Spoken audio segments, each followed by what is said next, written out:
পাকিস্তানের প্রধানমন্ত্রী শেহবাজ শরীফের একটি টুইট এখন ইন্টারনেটে ঝড়ের গতিতে ভাইরাল।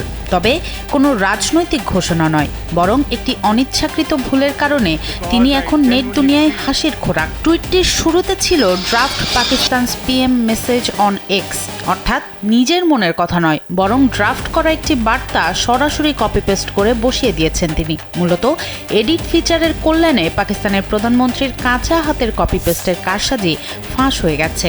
নেটিজেনদের চোখে পড়ে চূড়ান্ত পোস্টের মাত্র 1 মিনিট আগে এই ড্রাফট সম্বলিত সংস্করণটি পোস্ট করা হয়েছিল। বিষয়টি নিয়ে ট্রোল করতে ছাড়েননি ব্যবহারকারীরা। সমালোচকদের প্রশ্ন, যিনি একটি টুইট সঠিকভাবে পোস্ট করতে পারেন না, তিনি দেশ চালাবেন কিভাবে? ড্রাফটে প্রধানমন্ত্রীর নামের আগে অনারেবল বা রেসপেক্টেড শব্দও ছিল না। এতে অনেকের ধারণা পাকিস্তানের প্রধানমন্ত্রীর এক্স পোস্ট তার নিজের লেখা নয়, বরং অন্য কারো নির্দেশনায় দেয়া।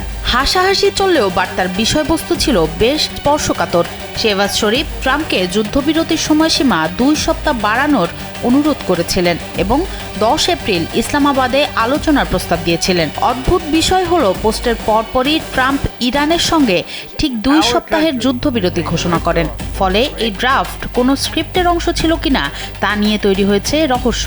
একটি ছোট ভুল এখন পাকিস্তানের বড় কূটনৈতিক মধ্যস্থতার চেষ্টাকে ছাপিয়ে কেবল সোশ্যাল মিডিয়া ট্রোলে পরিণত হয়েছে।